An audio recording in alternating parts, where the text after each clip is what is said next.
Frank Fear and Mickey Plumley. We're up here again, on a live remote. We're pretty excited. Name right, COLASANTE'S restaurant here in Westover area, and you're not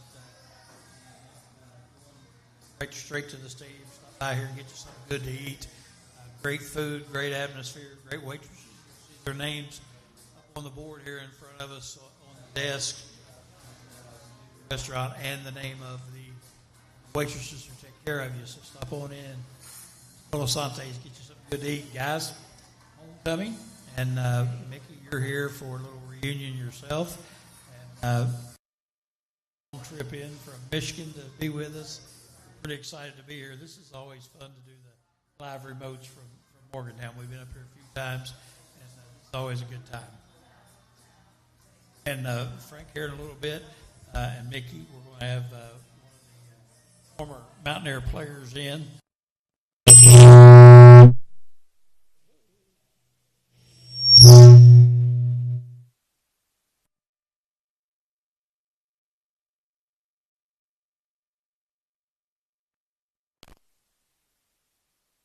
Good, you've been practicing. I can tell.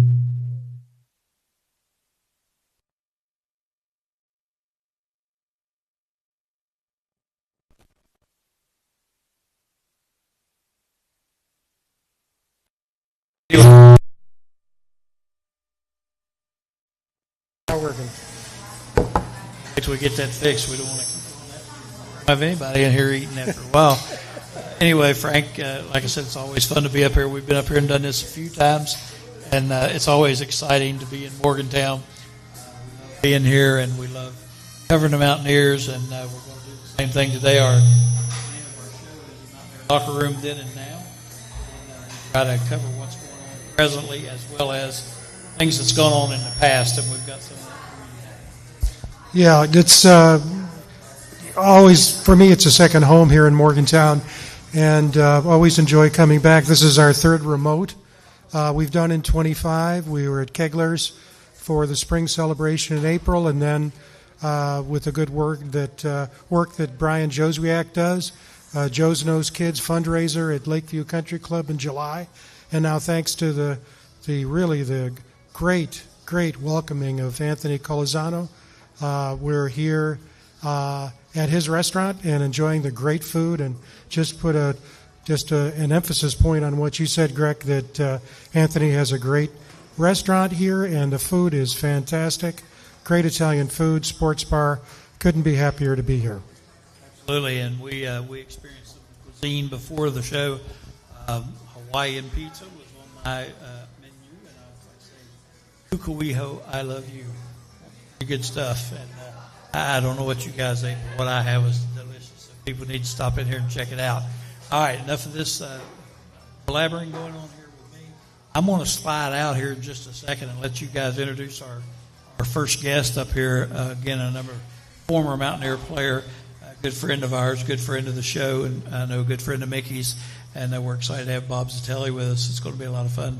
Hear you guys talk to him. So I'm going to stop. Frank, if you want to introduce Bob, I'll just quietly slip away. Very good. Well, it's always good to see a friendly face here from Pittsburgh who came down to Morgantown. Bob Zitelli, best known for his work on the 1970 Mountaineer football team, and an educator, entrepreneur, and still living in the Pittsburgh area, and played with the guy right next to me, Mickey Plumley. So, Mickey, I'm going to pass the baton to you, and let's hear from Bob. Hey, thank you, Frank. Appreciate that. great weekend to be up here. Not only is it homecoming weekend, but also it's a tribute this weekend to the Bowden era. And Coach Bobby Bowden was here for 10 years, 4 years as an assistant coach, offensive coordinator, in which I had the opportunity to play for him under that procedure that he was going through as offensive coordinator, and then he got promoted to head coach, and Bob got to play for him in a head coaching capacity starting in 1970. So welcome, Mr. Zatelli from McKees Rocks, Pennsylvania. Good to have you in the house. I'm glad to be here, Mickey, and especially Mr. Antonio Colasante for hosting us today, and Frank inviting me to say a few words. Always good to see my teammate Mickey Plumley.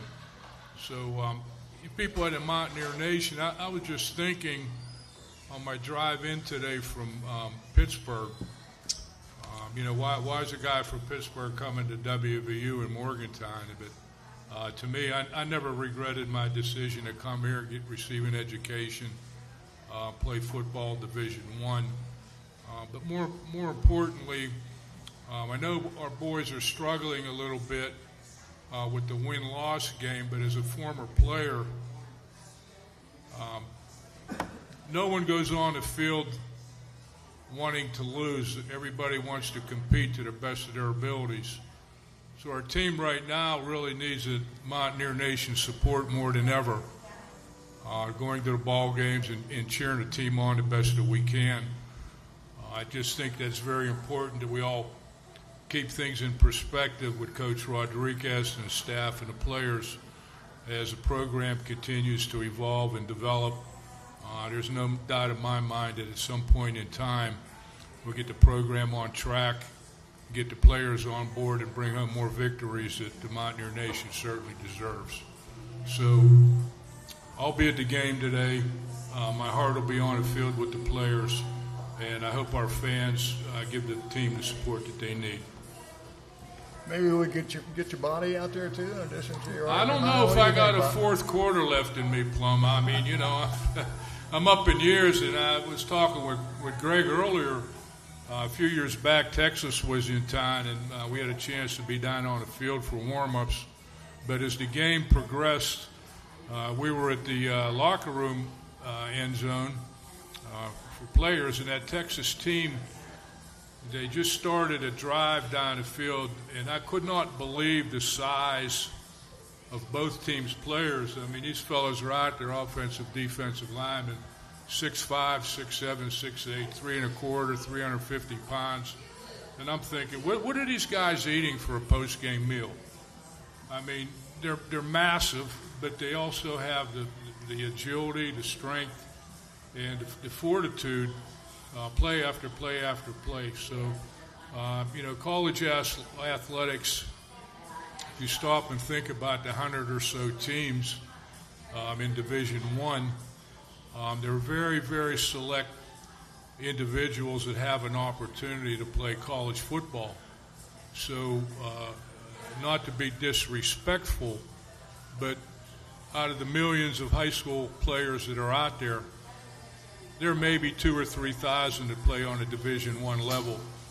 So they certainly deserve the kudos for what they're trying to accomplish, as well as have a successful team, fulfill their academic requirements to get their degree and move on with their lives. So being from the McKees Rocks, Pittsburgh area, Bob, you've got to take a lot of special to heart with the Pitt win this year. Even though the rest of the season has been a little bit disappointing, you've been able to give it to your buddies back in McKees I Rocks. have no greater satisfaction than walking into my local gym wearing my West Virginia hat. I mean, they're all Pitt and Penn State guys at the gym. I'll take it on the chin. But now's my time to give it back a little bit. So, I enjoy that. I enjoy kind of rubbing a little salt into the wound, those Pitt fans and those Penn State guys. But I know there are quite a few ball players in the gym. They're my age. They're up in their 70s. But the one thing that I noticed the last few years is they don't particularly get together and have the bond that us Mountaineers do. So I guess, it just comes with the territory being recruited at that period of time. Coach Biden and his assistants, and, instilling in us over a period of 4 or 5 years. I remember a lot of the conversations and talks that Coach Biden would give us as men, treating us as men. And one of his greatest comments and talk that he ever gave us was that it was about the 3 F's, our faith, our family, and football, in that order. And that kind of resonated with all of us. And when we get together, there's no greater feeling in the world of being with your former teammates. So, yeah, I'll rub it in the pit. I can't wait to get to Adam again next year. There was a great get-together last night in the tribute to the Bowden era. There was a reception held last evening at Kegler's, too. Bob was there, I was there. I think we probably had 85, 90 people show up. Yeah, we had a nice crowd. We had a real nice crowd last night. And even his 2 sons, Terry Bowden and Tommy Bowden, showed up to participate in that, along with a number of athletes and well-known names from over the years at WVU. But back to your point, Bob, about the size difference. When Bob and I played, I was offensive tackle, 6'3", 230, and Bob, you were what, guard at? Yeah, I was a guard. I was a guard at 6'2". My heaviest weight was 238. So you can add 100 pounds of that today, at least, right? Yeah, we were outmatched. Physically, we were outmatched. I don't know if they were. I think we outmatched our opponents in our tenacity because of going into it. I mean, you look at we were outmatched physically, but you just can't take the fight out of the dog. The dog's going to keep coming at you, play after play after play. So that's a given, and we never quit. We weren't allowed to quit. Number one, within yourself. You're on the field to compete and give the best you can, 110% every play. I don't know what's the average offensive play? 5 seconds, 3 seconds. So give your best for that time. And the other thing is, particularly if you're a senior, each play. This is for some of the younger high school kids. If you're a senior, that's your last year that you're playing. That'll be the last play that you run. That'll be the last win or loss that you'll remember. So there should be no excuse on why you can't give your best effort for every play for your team and your school and your community. And so I hope that kind of resonates with some of the younger Mountaineers here throughout the state, to always give your best for your teammates, for your school, and also your community who supports you. Yeah, it was great to run into some of those guys last night, some of which I hadn't seen for years. Any notable names of folks that you ran into last night? I know from our era, we had probably 8 or 10 people there. George Henshaw, who was George's captain, I think, of the 70 team, wasn't he? Yeah, George is a Mountaineer Hall of Famer. Yeah. I ran into defensive back Al Nebraska, former offensive lineman, lives in the Villages of Florida, Terry Voidhofer, another lineman, Tom Kuser, today. Also ran into a fella. We used to go one-on-one at practice every day pretty hard, Danny Wilfong, a defensive tackle. I'll tell you what, he was probably better. I'm going to say he was better than a lot of the defensive linemen that I played against. I mean, that's how good he was. But he made me a better player, and I sure hope that I made him a better player while he was here. I'm sure you did. I hope Danny comes to here. Is Danny coming?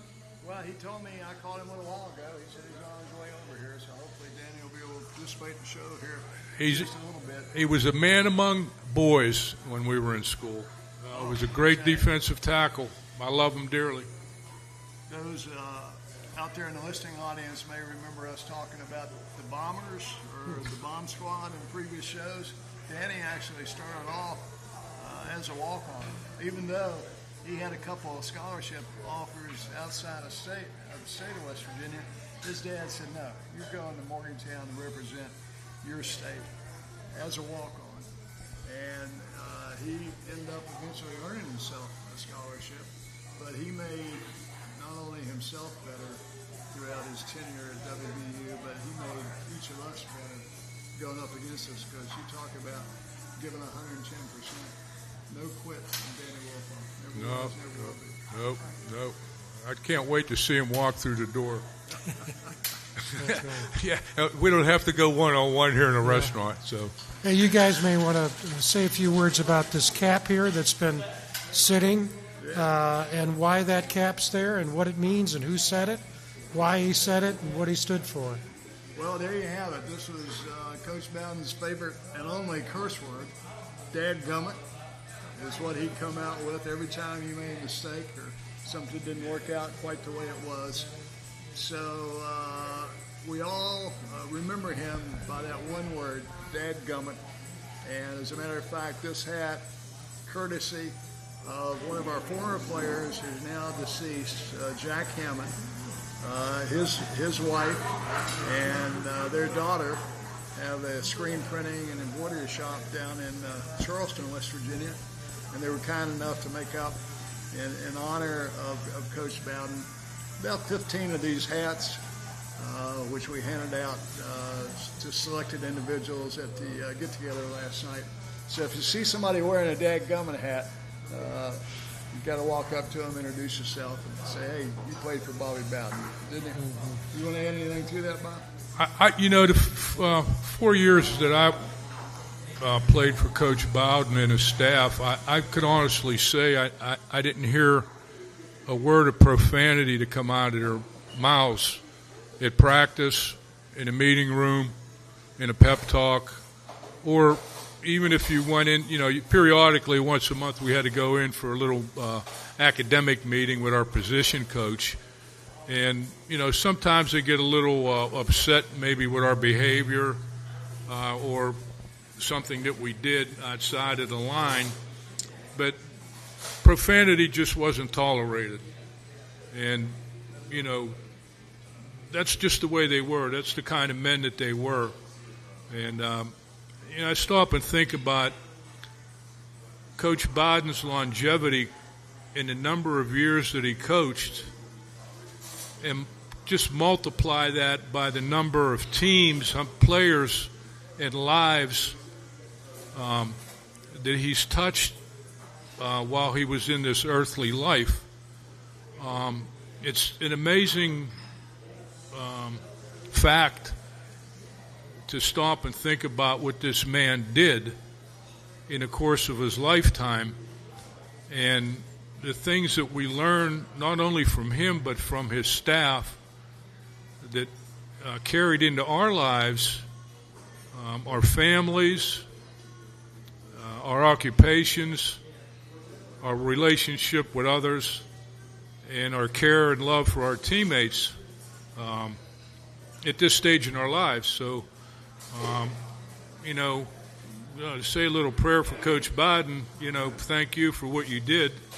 And I hope you're looking down on us with a big smile on your face.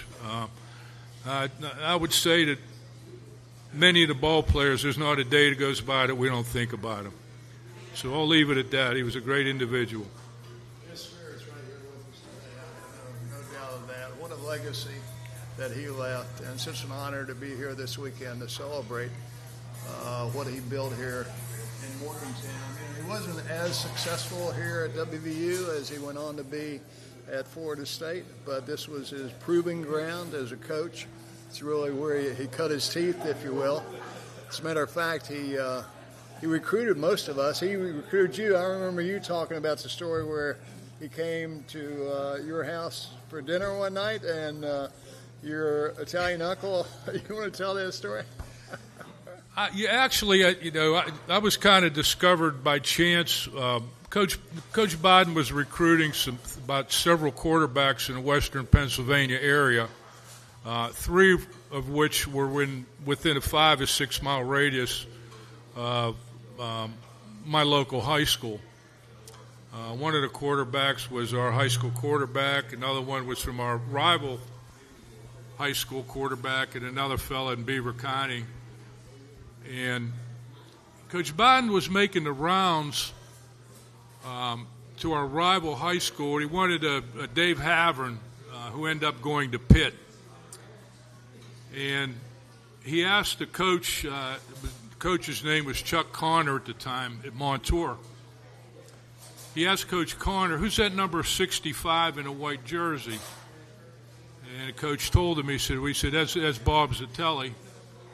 And he said, well, that school's right down the road, isn't it? He said, yeah. So he came to school, and my coach introduced me to Coach Biden. They took film home. And then he came back about 2 weeks later. He wanted to meet my family. I grew up in a predominantly Italian neighborhood in Stowe Township, McKees Rocks, and there was 4 row houses, 12 by 12 rooms, 4 rooms. And my mom and dad were at work. My grandparents spoke very little English, so I brought him in.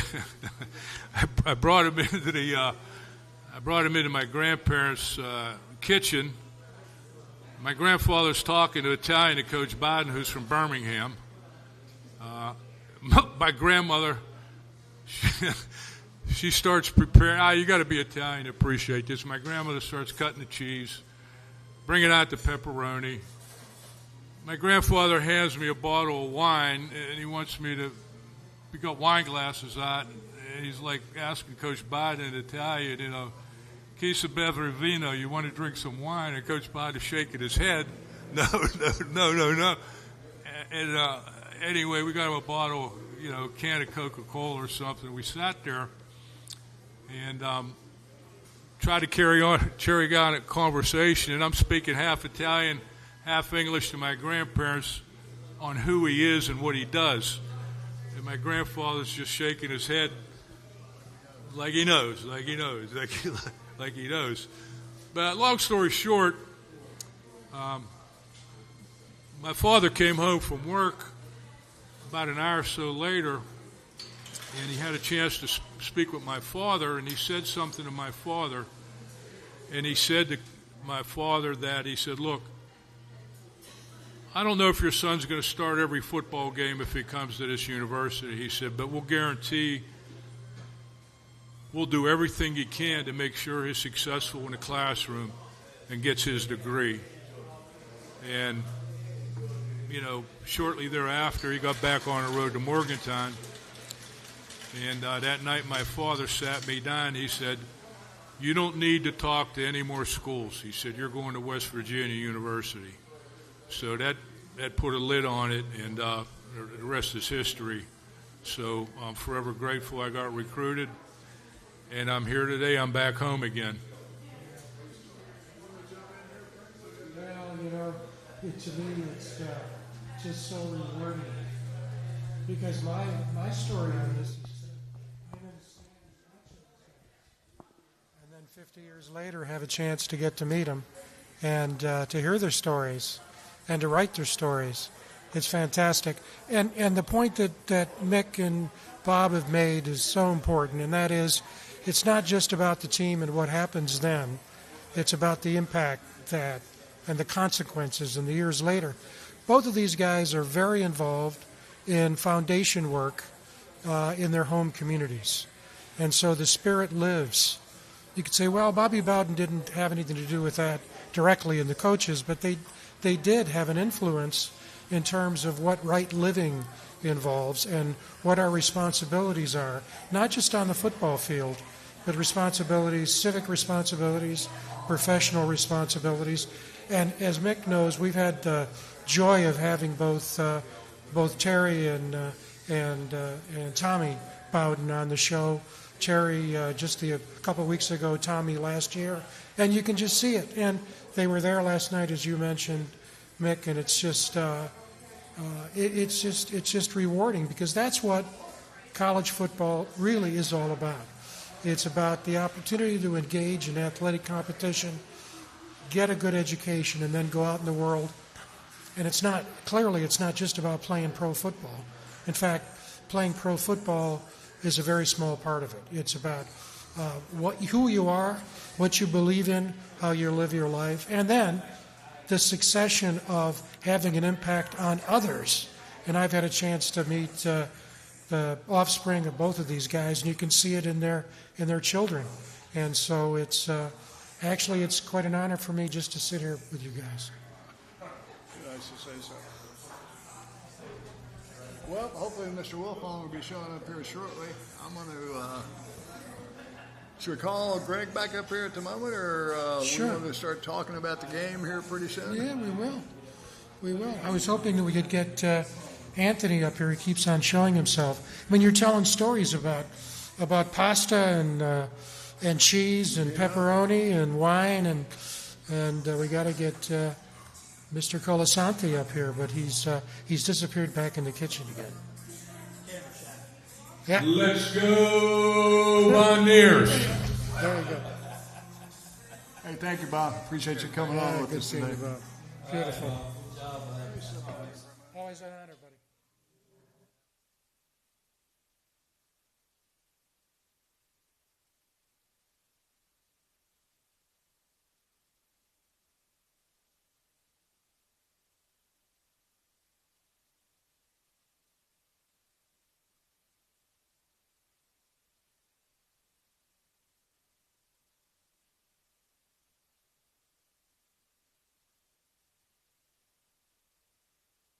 Pardon? We're okay, I think. We're on? Yeah, we're going. All right, so if you'll indulge me for just a moment, this guy's become a really dear friend of mine, and a heck of a football player back in his day. I actually watched him. He's a lot older than I am, but I did watch him. I went back and watched some YouTube videos of him just so I could say I watched him play. But anyway, he just straggled in off the street, and we're going to bring him up and talk to us a little bit if he'll be kind enough to come up. He's munching. He's eating right now, yeah, so we're not going to give him time to finish. Lynn Murray is his name.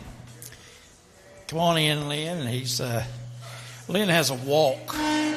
It's not really a walk. It's just kind of a strut. You know what I'm saying?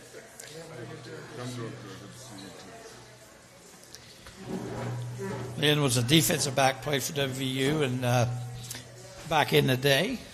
Way back in the day. It wasn't that far. It wasn't that far. I said I remember when you played, but it was because of YouTube. You're a lot older than me. I think you're a little older than I am. Yeah, just kidding. Lynn Murray, the defensive back at WVU. Lynn, tell us about your days at WVU. What were the years and some of the accomplishments and big games you remember? The years was 80 and 81. I come in here out of junior college. Came in when Don Needham came in. I was his first recruit coming in. Opening game, the first game we played Cincinnati. Really, really, really big for one that I really, really remember. I remember the Penn State games. We just ain't never beat them. We had a really tough time too back in the day with Maryland. But my junior year, they beat us 14-12, I think it was, and then my senior year we beat them 15-12. So it was always one of those hard back and forth games. I think football was a little tougher back then. Yeah. All the old heads say that. You watch some highlights on TV of games, back then, and you see the way people block, chopping off people's legs and things like that. It was a whole different game back then than what it is now. The funny part about it is, but they're a lot faster and bigger these days. It's like I know my nephew who's playing at the Cowboys right now. I look at him; he's 6'4", 240. He runs about a 4.5 40. That's just monstrous, compared to back in the day when, I think I ran as a D-back. I ran a 4.6, 4.7, somewhere around there, on a good day.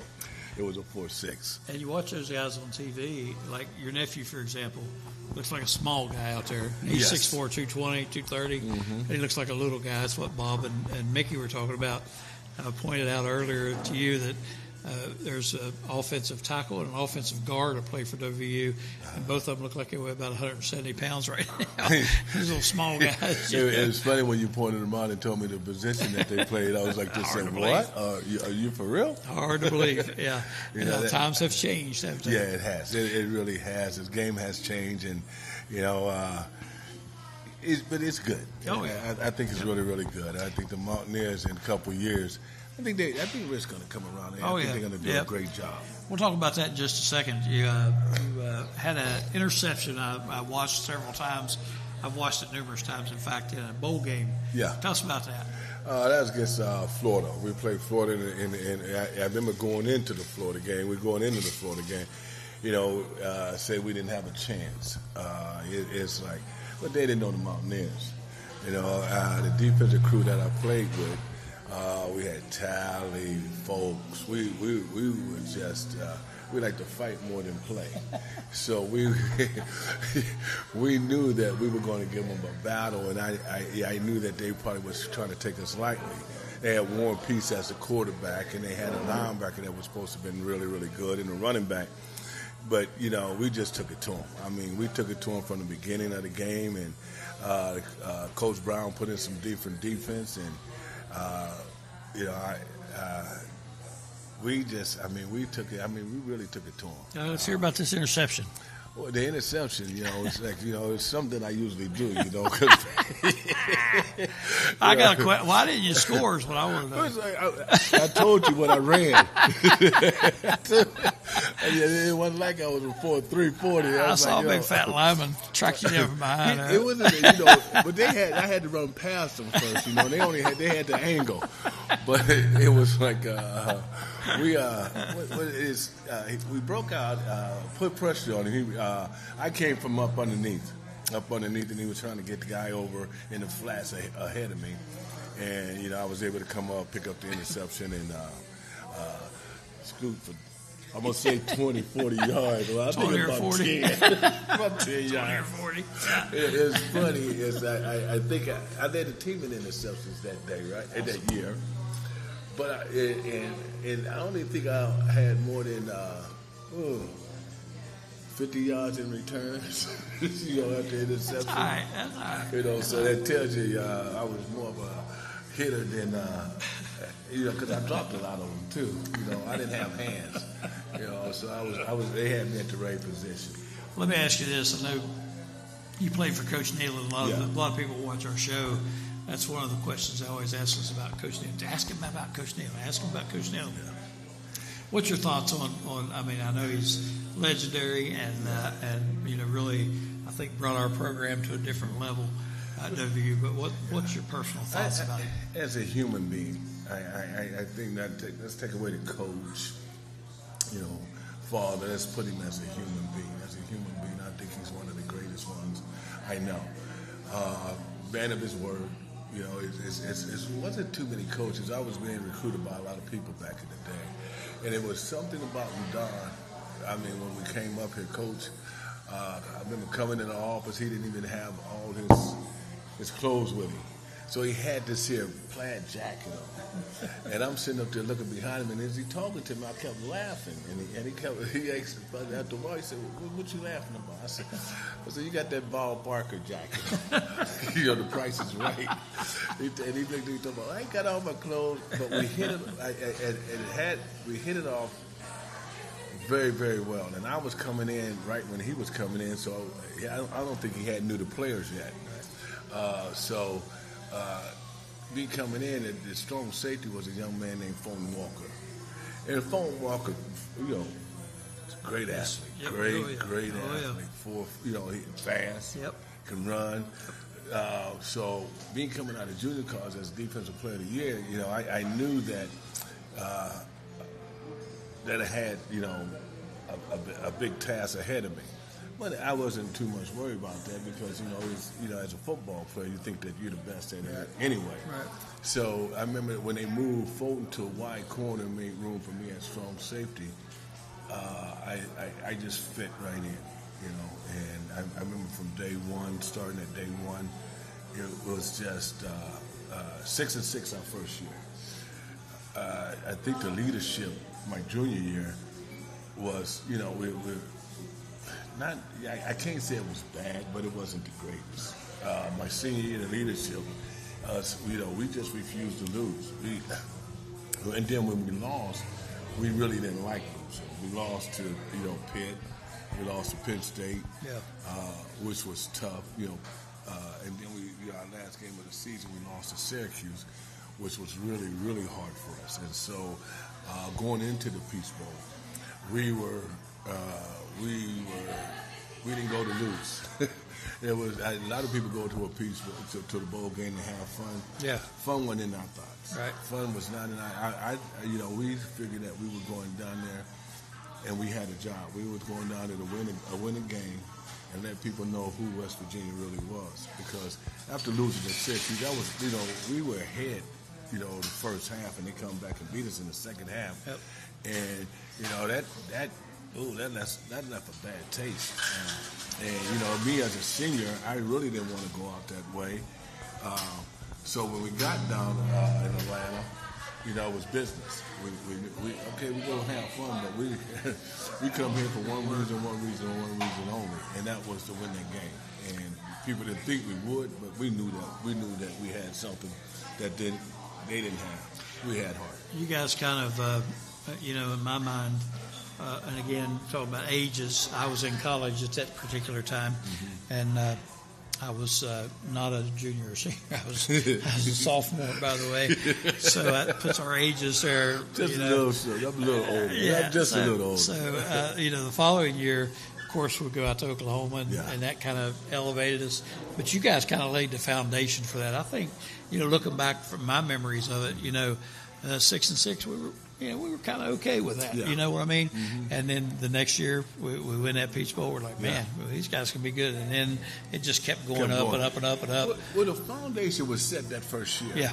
See, okay, the fans might have been okay with 6-6. Right, right. You know, as players, we let one get away in Hawaii.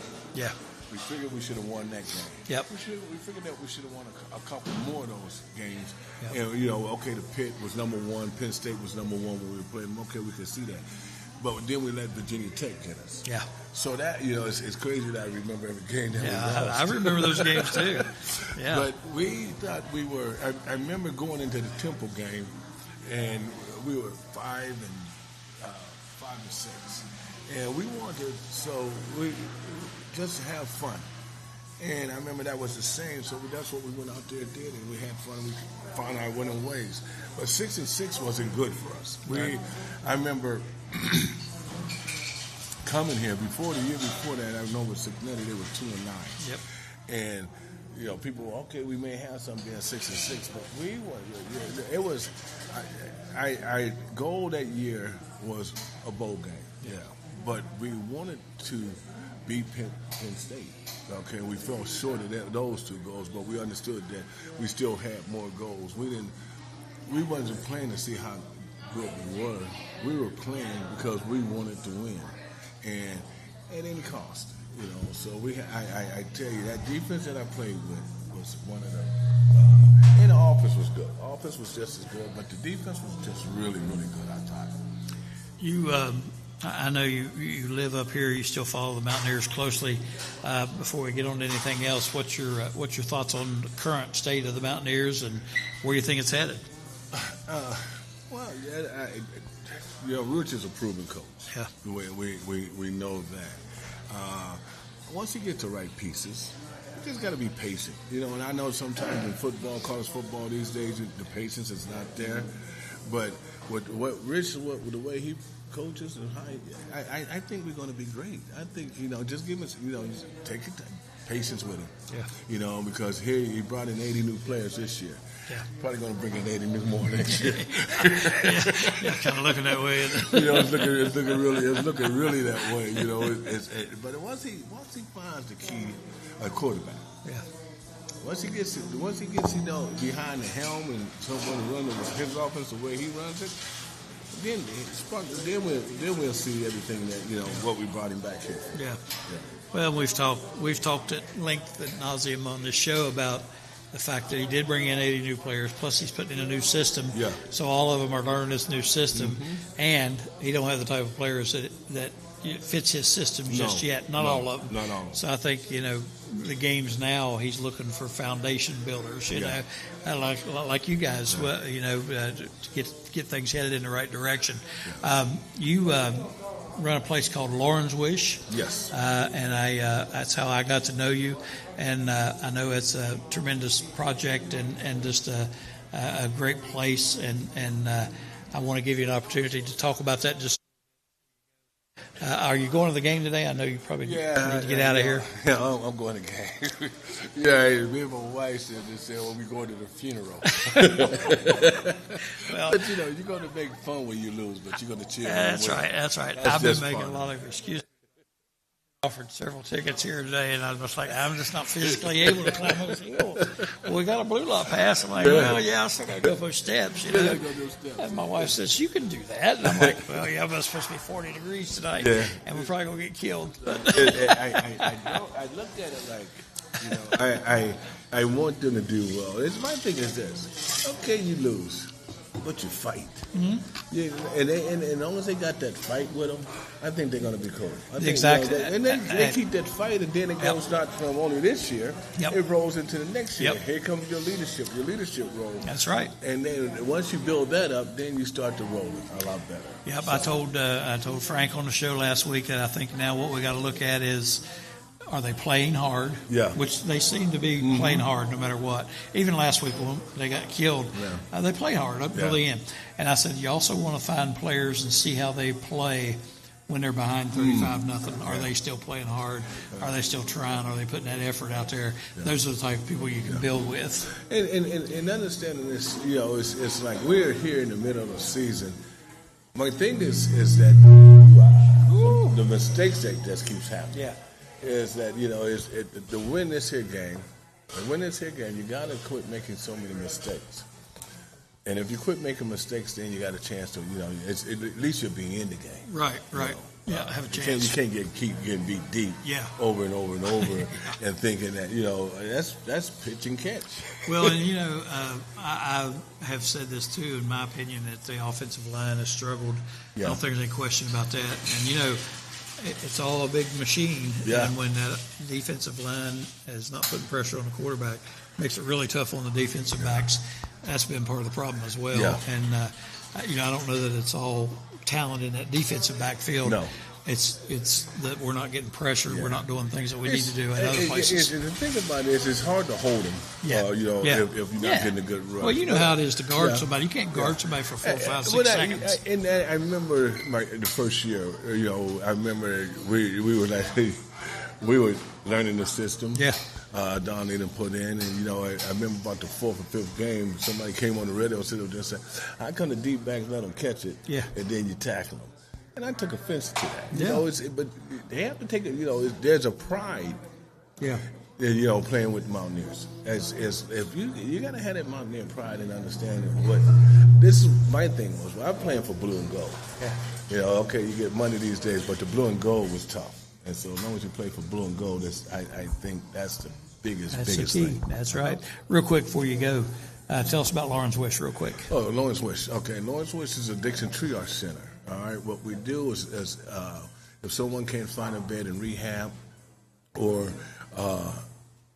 sober living, we'll take them in and we'll keep them. We'll find them a bed. I think we're feeling a chain in this here thing. This big thing that's going on in the state of West Virginia, this addiction thing, and we're running out of beds. And so by running out of beds, we come in with this here project of Lauren's Wish. Mike Cole and who's Lauren's father, put a group of men together and a young lady, and they decided to come up with this here project, and they brought me on with it, and I'm very blessed to be there. I think what we're doing at Lauren's Wish is such a blessing, especially for what is going on. We're not going to stop it. We know we're not going to stop it. But if we can lend that their hand and do the things that we do, because everyone at Lawrence, which is in recovery, including myself. So I understand the struggle that they go through. So having people there and to walk with them, I think that becomes a big blessing. Fantastic. As Frank and I talked many times, we're always impressed by what former Mountaineers accomplish in their life after their playing days. You're no different, and do great work. And again, I've watched you in action, and you do a wonderful job. Thank you so much. It's my pleasure to get to know you. All right, man. And Appreciate you. Become a great friend. All right, appreciate you, my good buddy. All right, my man. Lynn Murray, sweet friend of mine, and does great work with Lawrence Wish. Great defensive back at WVU. Lynn, appreciate you, buddy. Appreciate you too. All right, man. Keep up the good work. You'll be good. All right, we will see you soon. All right, as Lynn shuffles out, we'll bring in our next guest. I believe we have Anthony COLASANTE. I hope I said his name correctly. You said it correctly. Help Mickey quit playing the bass guitar. It keeps coming in on my microphone. All right. Anthony, appreciate you being here, and I will let you use that mic right there. We appreciate having you guys. Yeah, I appreciate you letting us come in here to this fine establishment. I know we talked earlier about how good the food was, and I spent a good bit of time up here working in Morgantown. We ate lunch here lots and lots of days, and when they said we were coming here, I was excited because I knew I was going to get something good to eat. Appreciate you having us in here. This is so much fun for us. We look around your restaurant here. And see all the memorabilia and all the sports memorabilia. You're obviously a big fan of the Mountaineers. And tell us a little bit about the restaurant, how this all came about, how you are where you are today. Well, like I was telling Frank earlier, that it originally started in 1969. My parents and the mural of the old buildings back there 8 years ago caught on fire, and we decided to rebuild, and here we are. But a lot of this memorabilia was in the old building, and a lot of it got salvaged from the fire. It had water damage, things like that. And then, so when we rebuilt, people came in to see it, and next thing you know, they'd bring something else, and I still have a bunch more to put up. So it's work in progress. Maybe get Lynn Murray to throw in an autographed photo or something. That'd be awesome. Peach Bowl interception, man. Yeah. I always put Lynn on the spot. I love that guy. Anyway, what a fine establishment. So if you're in the area, not going or going to the game, come on by and get something good to eat. Great food. And Frank and I we feel blessed to be able to come up here and meet so many great people, and you're one of them. And it's always so much fun for us to do the remote things like this because we get to meet folks and see Mountaineer fans and that sort of thing. You obviously a big Mountaineer fan. They all are, our whole family.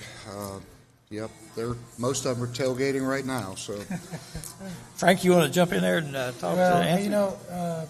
We just met. We talked on the phone the other day, and there really is a storyline that connects everybody we've had on so far, including yourself today. Think of Bob Zitelli and Mickey and Greg. My last physical time in Morgantown was 1973. And who remembers from 1973? I mean, I was off to other things. And so when Frank, not to interrupt you, but I was up here from 83 to, I don't know, probably 2005. I don't remember any of it. I was always in a ball game. They said, you go in the blue lot, and I said, I don't know what it is. I was always end up in the same spot every week. But, when we came up with this idea of writing this book about Mountaineer football from the late 60s, early 70s, really the Bowden era, Carlin Bowden era, people started contacting me. I contacted them, and they all said the same thing. How can I help you? They didn't know me, but how can we make this possible? And the other day, I was talking with one of those persons, obviously a mutual friend of ours, Ken Jeskowitz, and he said, "Are you coming this weekend?" I said, "Well, we have to have a location." And he said, "Well, I have a friend, Anthony. I think let me call him and see if he's interested." And he called me back, and he said, "I talked with Anthony and COLASANTE, he's interested, and give him a call. He's right now. So I called him, and of course he didn't. Anthony didn't know me from Adam. Yeah. Never met me, and basically I didn't have to explain anything. He said, "Come on down, be here. You pick the time. Come on Saturday and do the show." And people ask me, "What is it? A guy that's been away from West Virginia for a long time, 50 years. What draws you back?"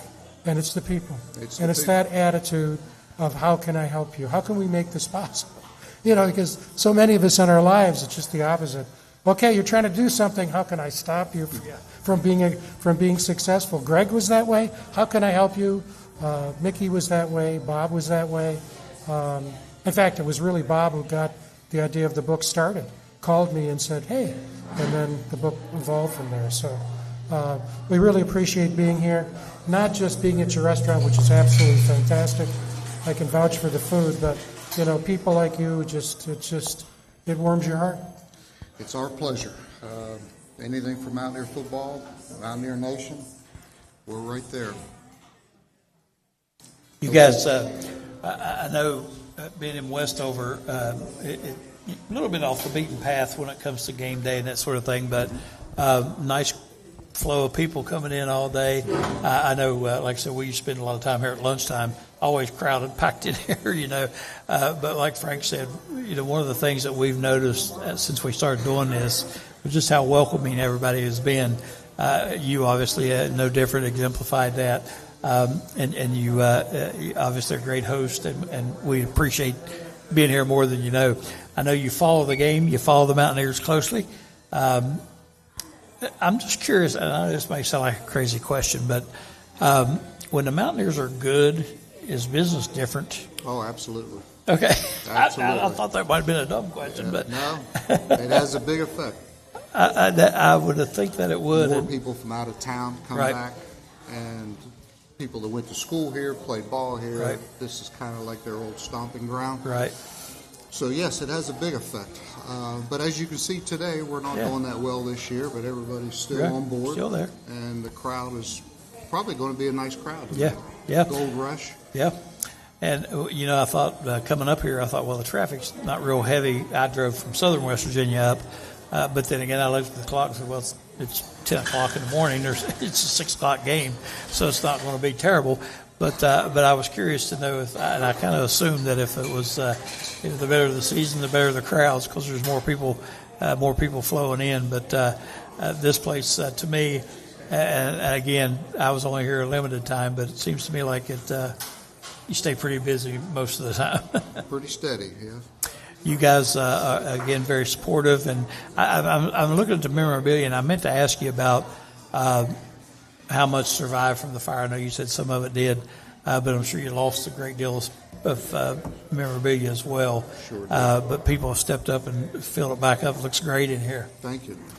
Awesome place. Like I said, if you're in the Westover area, come on by. Come in here and get you something good to eat. I had a Hawaiian pizza. Frank, I'm not sure what you had. It was so good. I had the white pizza. The white pizza. I had the white pizza. It was fantastic. Right. And Lynn, is that what you had, the white pizza? I knew I'd get him. Steak and cheese. There you go. Close to it. That's close. I can get away with that with Lynn. Lynn and I are good buddies. So. I noticed everybody tightened up here like, uh-oh. Shouldn't have went there. But anyway, we appreciate, again, Anthony, so much for letting us come in. Hopefully we can come back some other time. You're always welcome. Awesome. That sounds great. Next time we get some events planned, we'll steer them this way and get them out here. Frank, honestly, it's a little bit easier this way because you don't have 80 people standing in line waiting to get interviewed, and then people getting mad because they don't get on the air. I think that's just a little bit better, I believe, if I'm not mistaken. Mickey, you want to bring your book up, and we can bring it on up and lay it in? You're welcome. Anthony, thank you so much. Again, appreciate you. Yeah, thank you so much. Anthony Colasante, the owner of this fine establishment. And again, if you're in the area, come on by and get you something good to eat. Great food, great atmosphere. Great Mountaineer fans here. Mickey has a copy of John Antonich's book, and this is what this weekend is about. Apparently, the celebration of Bobby Bowden and his players that played for him, and some that didn't, that just knew him, and maybe he was an assistant coach. I think when you played, he was coordinator. The book by John Antonick, Almost Heaven, about the Bobby Bowden era, and that's the book right there in front of you. And I don't know, Mickey, if it's officially been released and you can get copies of it. It has been. The book is out. They were nice enough to hand out copies last night at the reception. Awesome. This book was written by John Antonick, Yep. good friend of Frank's, and longtime sports journalist here in Morgantown covering the Mountaineers.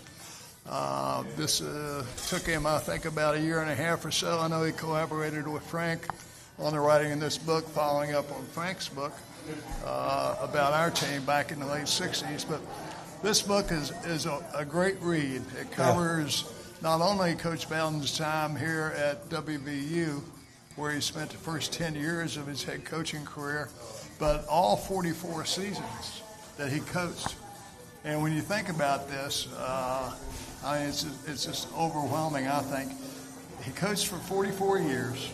Of those 44 years, first 10 in West Virginia, he had 40 winning campaigns. That's unreal. 40 out of 44 years, he had a winning team. Unreal. And he's probably the only coach for 33 consecutive years, 33 consecutive winning seasons at Florida State in his tenure at Florida State University. Unbelievable.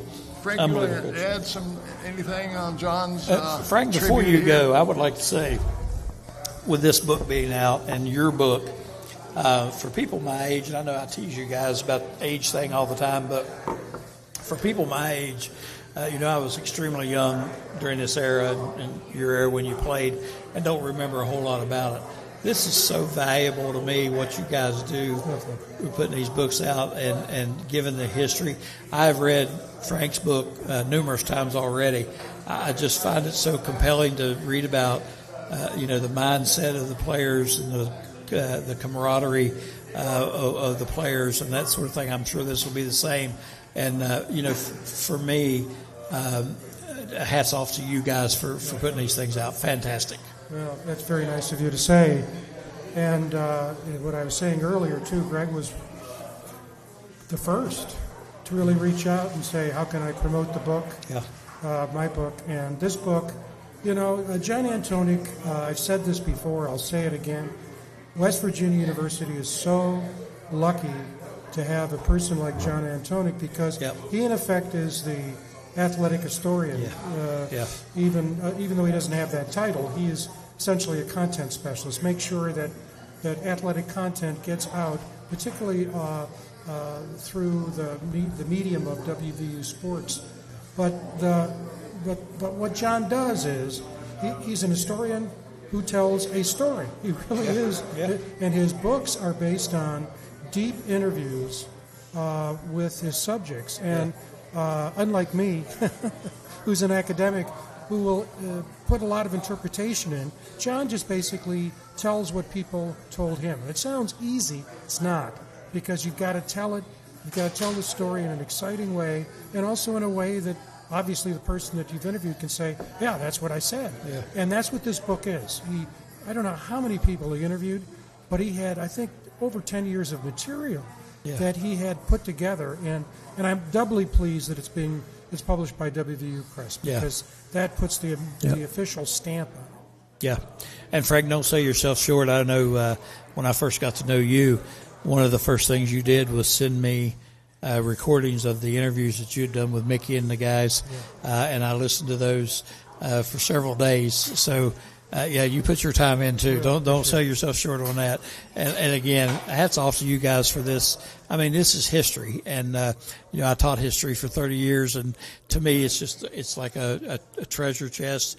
It's a gold mine of history, and if you're a WVU fan, you got to get these books and read them. They're so compelling, and I know you'll enjoy it. And I haven't got a chance to read this one yet, but I most certainly will. Just great stuff, and it is a tribute. And John's been on our show several times, and my gosh, that guy's just like an encyclopedia walking around with WVU knowledge. And if people will listen to him talk, they'll want to read the book after they hear him talk, because some of the stories he told us, concerning Bowden and other things, were just captivating, and I know people will enjoy the stories and the book. And he has inside stories that otherwise you would never hear. Right. The one that I'll always remember, just an example, is the story, and we won't mention names here, but let's just say a WVU basketball coach, a WVU assistant coach, recruiting a WVU player who came to WVU, and another school, big school, was recruiting that same player, and the mother misheard what her son had told her about one of the schools that he was being recruited by, and she was very concerned about that, and mentioned that to the WVU coaches when they were in her house with the player, because they wanted him to come to West Virginia. And she said, "I'm very concerned about my son leaving the country and playing basketball in Peru."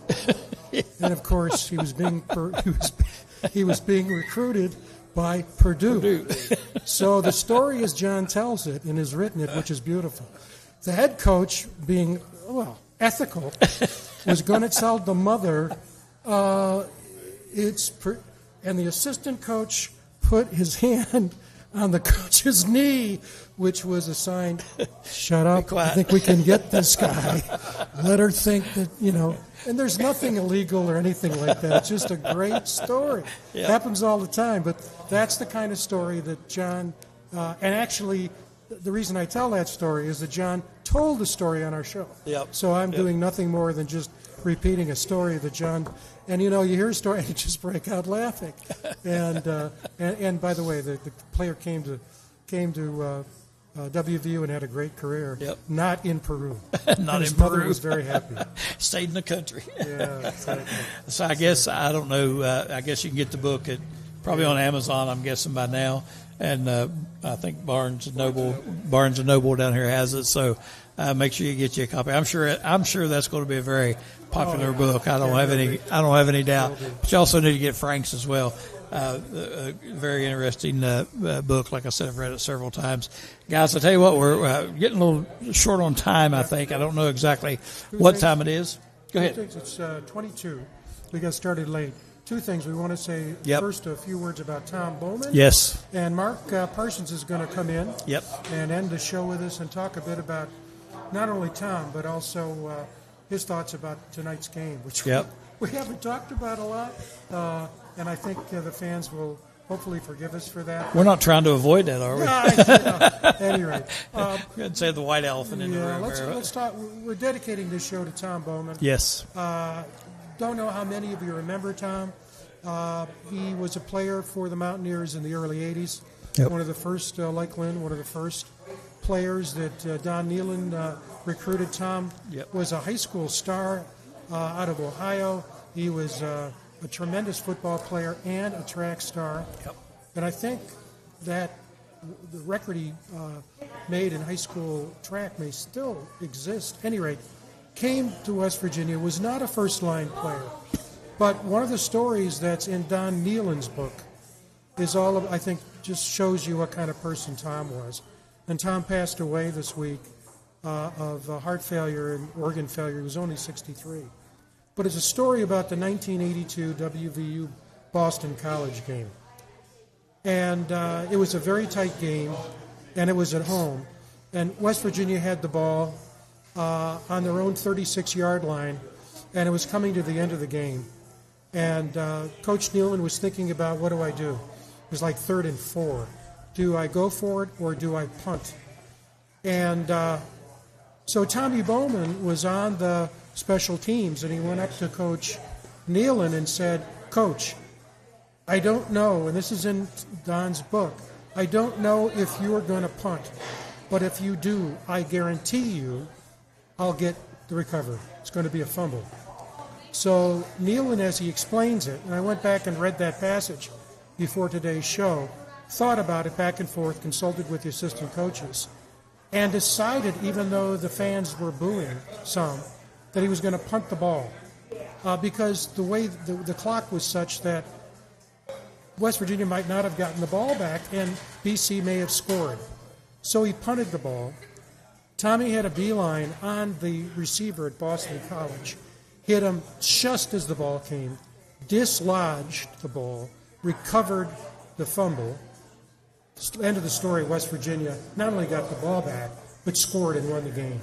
And, that to me is Tom Bowman. We had long talks about a variety of things. He was a professor at technical schools after he got through with his career. Tremendous spirit, loved by all. And let me see, is Mark on the line yet, Darren? Okay, so as soon as Mark comes in, we want to make sure Mark has a chance to say a few words. But I think, this goes back to what you were saying earlier, Mick, and Greg as well, and that is, it's when you look at what these football players do on the field, there's always the question, what happens afterwards? And we lost a true Mountaineer, a great Mountaineer, in Tommy Bowman. I know that that Darren has put his photo up so that people can see him, and just a wonderful person. He'd give you the shirt off his back. That was Tommy Bowman. Yeah, I know we heard from a lot of his teammates, or I have, that talked about what a great person he was. We didn't know him personally, but know that he was a Mountaineer, and a lot of great comments about Tommy, about what kind of man he was. And so our hearts go out. The Mountaineer family wishes the best for the family, and it's just a sad thing. And Frank, really, in my mind, I think I'm 63, and you think that's a young man, and a young person, and it's just a sad situation. But hats off to him for the legacy that he leaves behind. I know Mountaineer fans proud, for sure. Exactly. Yep. And I think He'll be too, missed. Frank. Go ahead, Mickey. I'm sorry. I just want to say he'll be missed. True Mountaineer. Absolutely, Yeah. absolutely. Yep. And I don't Who's know. on? Do we have Mark with us? He's okay? Okay. Mark, we're so pleased down in Tennessee. You spending some time with us today, and we were just talking about Tommy Bowman. If you would share your thoughts about Tommy, and then we'll shift over and end the show talking about tonight's game, TCU West Virginia. Sure. Tom and I were good friends at West Virginia. I was a trainer with the football team back when he played back in the 80s, and just a true Mountaineer through and through. Always positive about the team, even when we were having a down year. He was always the devil's advocate that could find the positive in everything, and helped me through a few times when I was struggling, having some problems, and just all around a good guy is going to be truly missed. And thought it's just been a sad week, having to. But I've been thinking about him and his family for over the last few days, and just a sad situation.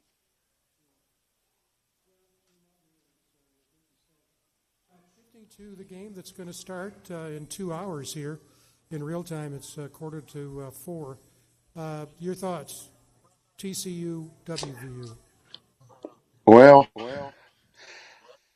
it's a tall order to pull this one out. I think to win, I think we'd have to have a perfect, mistake-free game. We're down to 2 quarterbacks on scholarship right now, and if we get somebody banged up tonight, I don't know what that's going to bring about. We've got about 10 players who are out. It's just a tall order. Like I said, if they do play perfect, you've got a crowd. It's homecoming crowd, should be a decent crowd. You've got the reunion of the Bowden era and the 1975 Peach Bowl team. The coal rush situation, all the black uniforms and everything. If that can't get you fired up, I don't know what will. I think we're we're overdue for a win. I'd love to see us pull an upset tonight, but I do think it's going to be a tough one. They've got a mobile quarterback who can throw the ball well, and that's given us trouble all year. And I think we're kind of building for the future now is this kind of way I'm seeing it. I think we're just going to take our lumps this year.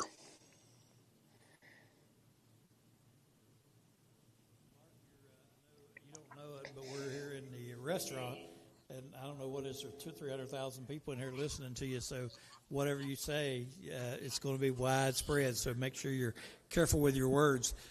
First of all, I want to apologize for not getting in to see you there last week and a half ago when I was down in Murfreesboro. I was right there in town. It was just a bad day. I was sick the whole time I was there. But Mark, you talk about taking our lumps, and we've talked about this several times on the show. Rich brought in 80 new players, learning a new system, et cetera, et cetera. What do you think?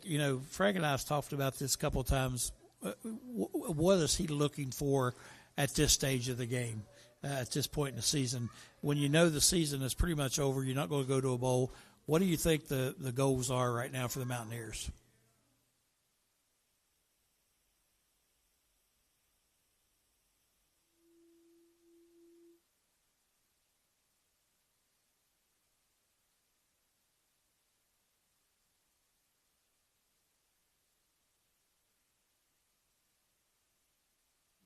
Question. What do you think? I know what my feelings are.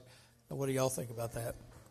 Well, as a former Mountaineer player, Greg, I can tell you, no matter what your record is, no matter what the score of this particular game is, as a player, you're out there trying to do your absolutely best that you can do every play to represent not only West Virginia University, but the great people of this state, coal miners of this state, the working class people of this state. There's no quit in a Mountaineer. Even though the scoreboard may not show that you want to be where you want to be, but I can guarantee you the effort is still there, 100%. And as to what they're looking for right now, I think Rich Rod's most likely and his staff, they're looking for kids that display that attitude, that aren't giving up, that are saying, well, the hell with it. We're not going to have a winning season, but I'm going to do the very best I can to execute my assignment on this particular play to represent myself and the state as best I can. And, I don't care if you don't win a single game. If you go 0-12, you play them one at a time. As for me personally, I tell you, we've been sitting here around all this wonderful Italian food all day. I'm ready for some frog legs. There you go. Some TCU horned frog legs. That's what I want tonight. How about you, Frank? Deep fried. Frank, before you go there, Mickey talking about, playing, for the university and representing those type of things. You also have to equate into the fact that, these guys, a lot of them, probably figuring they're not going to be here next year, so they've got, they want to perform for whoever's next, you know what I'm saying? If they're going to get an NIL deal somewhere else, maybe at a lower level or whatever, but they don't want to go out there and lay an egg and that be on film. They want to perform. So I don't think you'll see a lot of quit. I think one of the things we've talked about is even though in the games that we've lost badly, they played hard. They never gave up. And as a coach, I coached for 30 years basketball, but when you have kids that play hard and give their all, the effort is there, you can't really fault them too much. They're going to make mistakes, that sort of thing. And if the talent level is not there, you realize that as a coach. And you just want them to play hard, give it all they have. You can't ask for a whole lot more than that. Yeah, and the fact of the matter is the season could have been very different, as brought up by several of the guests we've had in previous years with all the injuries. When you think about losing the top two quarterbacks, the top running back, top two running backs, and then one of the top two wide receiver. Yep. And then you say, well, your offense can't do much. Yeah. Well, you've lost a lot of your firepower. Yeah. And so, I do think the point you make is not only valid, but I think that's the what. The why, I think, is that is that you don't see teams giving up as much as you used to see when seasons were lost, because these kids know that it's an audition for their next job. Yeah. Even though it may not be at the same school. So you're absolutely correct on that. And as we said on our Wednesday show, I'll just give you an example of the depth of understanding. I was talking with my wife Kathy earlier today, and she said, "Oh, that Hoover guy is a really good quarterback." Well, here's my wife who knows the quarterback, the TCU quarterback, right, because he had a tremendous high school career, right, and he's throwing the ball all over the place. But if you look at TCU and you begin to analyze it, they're really strong in the passing department. Not so strong in running. Doesn't mean they won't tonight, but up to this point. And then the other thing is that their defense has been giving up a lot of points. Yeah. And so as a consequence, now West Virginia is offensively challenged. Yeah. But be that as it may, the bottom line is this game, we'll see. I think we're probably going to see all we need to know is probably going to come in the first 15 minutes. Yeah. Yeah. Yeah. So we'll see. And I think in the games that those games that we've lost badly, UCF, Utah, you could tell right from the get-go what kind of game it was going to be. The BYU game was a little different. We talked about how we felt after that game. Felt pretty good after that game. But the UCF, the Utah game, you could just tell from the get-go that we were in trouble. So I think, we talked the other night, Wednesday on the show, about how important it was for us to get off to a good start. And, I don't mean jump out to a 20-point lead. I'm talking about be competitive, hang in there, have a chance. Then I think you see things a little different. And being at home, I think, is going to help some. You just hope that we come out and get off that good start, not fall behind early, because I think if we get behind early by a couple scores, I think it's going to be a long night. So hopefully we'll get off to a good start and can stand there and be competitive. I think that's what we want. We want to have a chance, And I think I wanted to give you a chance to get your sheet out there, the score totals we picked, and the winners and that sort of thing. So if you want to go ahead and give those to us, we'll take those on. So Greg has picked WVU as an upset, 28-24. Feel free to cheer. Mickey 38-24. Mickey 38-24. WVU, and Frank has picked TCU 56, West Virginia 14. So we'll just see how it goes. Mickey's leading the year-long contest 3-2-2, and so we'll see. Tight race. Yeah, tight race. So we'll see how that's going. I'm not going to give my take that we spoke about off the air on that, on Mickey being ahead of this threesome here with the picks this year, because I'm not sure. I don't know that any of us, other than the first week, I think Mickey was pretty close on the winner and the score. Other than that, I don't think we've been close to the winner or the score on any of them. So, not a real proud thing to be talking about, I guess, for any of us. Not like last year. Yeah, not like last year.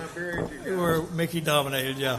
And now he's you can tell it's gotten bad, Frank, because Mickey has resorted to the Bob Barker method of picking. He waits till we pick, and he goes 1 point under us every time. So we call him Mickey Barker Plumley. Not true. That's right. I'm just messing with Mickey. So, Mickey, we appreciate you. I know you don't feel well. Appreciate you sticking in here with us today. A lot of help. You're a big help, and you add so much to our show. Frank, if nothing else, I guess we need to start wrapping things up so everybody can get out to the stadium. We appreciate everybody for tuning in, watching our pregame show. We will not have a postgame show as the game starts at 6. Won't be over till 9:30.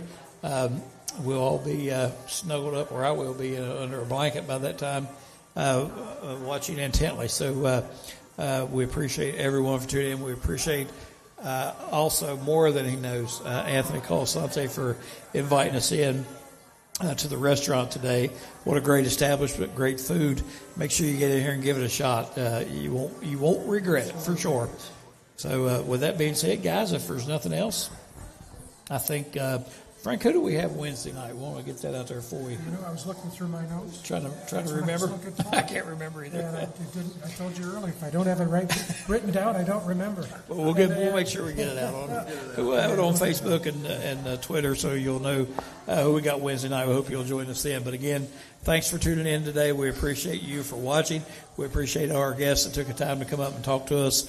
Mickey, thank you for sucking it up and showing your true colors, joining us even though you're under the weather, and also to Anthony Colasante for inviting us in to the restaurant today. We appreciate everyone for watching the Mountaineer Locker Room then and now, our pregame show.